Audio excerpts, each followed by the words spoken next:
Ten Hag, man. He's been at Ajax since 2017. He's won the title twice. He's probably going to do the league and cup double this season.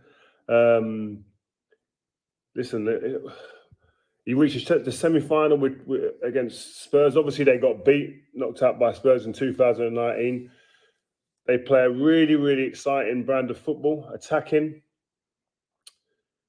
And I'm sure he's learned a lot from Pep. He was in the building at Bayern Munich when Pep was there for 2 years, managing the second team. So he's been at a big club. And I think that's a lot of people saying he's not been at a big club. He's been in the background at a big club. Bayern Munich are a huge club, one of the biggest in the world.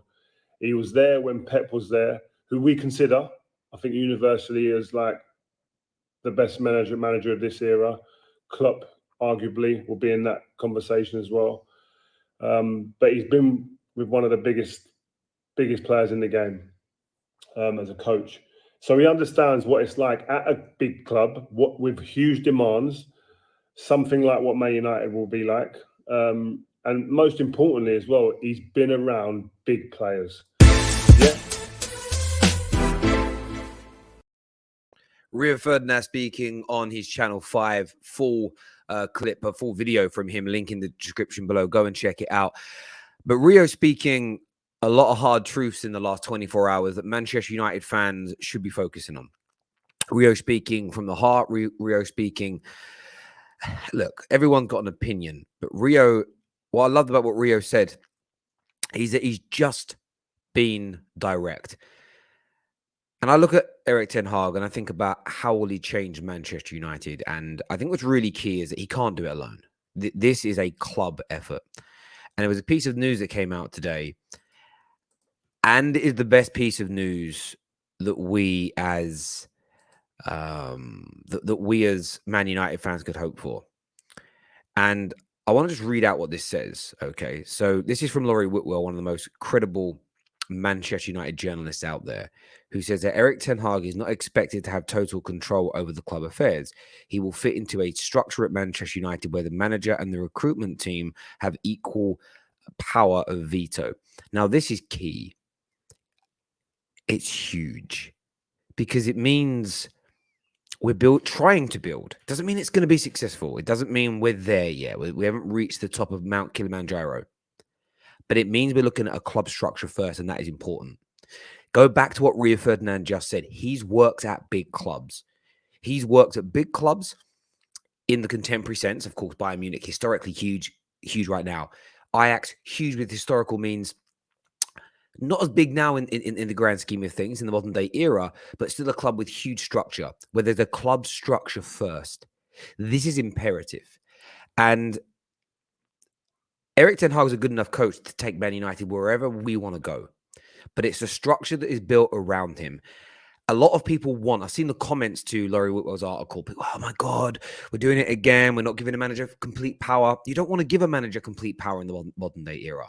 Maybe in 4, 5, 6, 7 years' time, if he's won 3 Premier Leagues, a Champions League, 2 FA Cups, 3 League Cups, he builds up a huge amount of control and power and influence because of his success. You give him more control. But in the early stages, the manager should fit the club system. And in fairness, go back and look what he was demanding. He was never demanding complete control. He was never demanding a complete authoritarian style management system where he runs the club from top to bottom like Fergie did. That was never in any of the reports. So for me, listen to what Rio has said there. Absolutely right. He's been at big clubs. He's been around big personalities. He's been around big managers. He has that to bring in, but he needs that club structure next to him. Something else Rio Ferdinand said, which I think is key. He says here, and I want to quote this, the fan base have to back him. Give him time, allow him to build. We might have to have a period of a little bit of hurt while he works through. Now that is gargantuan. When it says work through, it means work through the squad. That is massive. So there's a new club structure being put in place for Ten Hag. We have to focus on how that is working above and beyond him. Club structure first.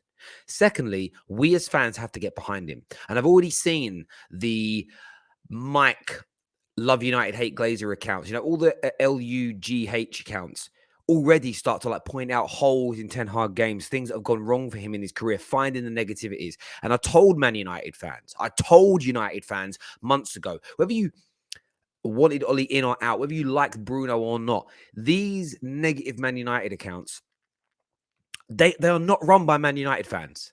They are not run by Man United fans. They are run by rivals that spread negativity about the club. And if you're following one of those people, shame on you.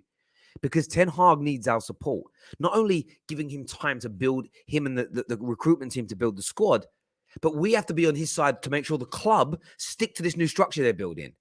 If they stick to that structure, Ten Hag's ability as a manager will yield fruit. It will develop results. This is a cast iron fact. This is a fact for me as far as I'm concerned. I cannot see it going any other way. Another thing Rio said during his video he made on his Channel 5 is I have to take my hat off to him, Ten Hag. This is a risk many managers have been spat out here, and he has good stock in the game, looked at as a very good coach, and he's risking that. And it's true. This is different. Rivals, whether they like it or not, I don't care. I know more about my club than any rival. Man United have not gone for an up-and-coming manager before. And let me rephrase that. We haven't gone for an up-and-coming manager who is yet to reach their peak. Ollie wasn't an up-and-coming manager. Ole Gunnar Solskjaer was not a manager that Europe's elite were looking at to take over from the current elite. Now, people say, he's 52, 53. He's the similar age to Pep and Klopp. Not everybody starts their managerial cycle at the same time. Their start point isn't always the same. Some start off backroom staff, coaching staff, assistant managers, and work their way up that way. Some, like Pep Guardiola, went straight into his first job at I think he looked after the B team for a while, but essentially him and Zidane straight in at the highest level did a fantastic job. Everybody's journey is a little bit different. Ten Hag was also a director of football for a while, so he went about things in a different way. But he is one of the next up and coming managers to take the game by storm. United haven't done this. Doesn't mean he's going to reach the peak that everybody expects him to, but he's on the way. LVG was past these, with respect to the man. Jose Mourinho, we now know looking back, was past his best. Ollie was never going to reach that level. And David Moyes, there was nothing about what he did at the Everton. When you look back now, and I always say hindsight is the most lucrative commodity in the world. If you look back now, David Moyes wasn't in that ilk either. This is very different from what Man United are doing. But Ten Hag is taking a risk. And the biggest risk he is taking is that this club has not supported any of those managers in the right way. We spend the money, yes, but we never have the structure around it. I've always said we're like that father, divorcing his other half, but just throws money at his kids to show that he loves them. Doesn't really provide them with a new stable environment and regular visits and time together. But he'll splash the cash 2 or 3 times a year to make it look like he really cares.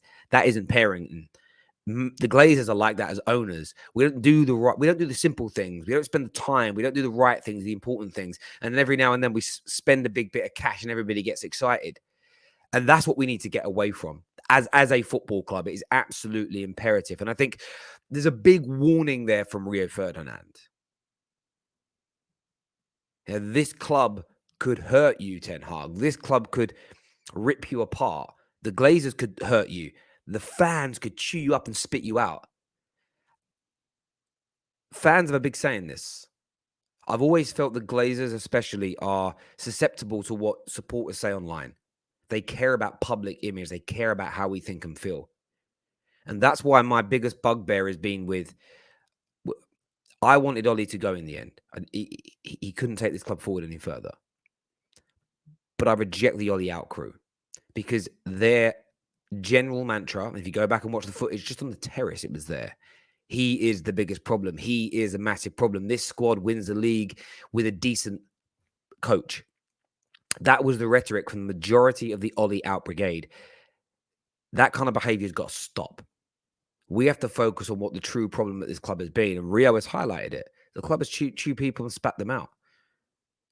The fans have turned too quickly. And under Moyes and LVG, I was one of those people.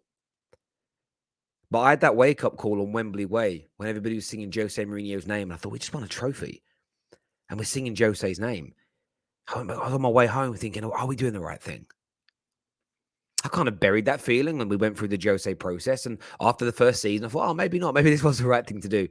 And then it all fell apart again. And from that moment, from March 2018, when Paul Pogba and Anthony Martial were given clear public power over Jose Mourinho, since that point, my focus has been even more on the Glazers. I've stopped focusing on managers per se. Of course, we have conversations about them, but the overarching angle is we've got to run this club right. So it's many, many years of me talking about this, 4 years of me completely and utterly nailing my flag to that mast. So I'm, as a United fan, excited by this new structure they're looking to put together. I'm intrigued by what Ten Hag's going to do. I want the fans to be patient. But of course, that doesn't mean I trust the Glazers. Because they're setting it up doesn't mean they haven't achieved anything yet. So we have to keep our foot, metaphorically, on their necks. Make sure you leave your comments below. Make sure you subscribe to the Football Terrace. Until next time, my people, take care. Goodbye. God bless. And I'll see you soon.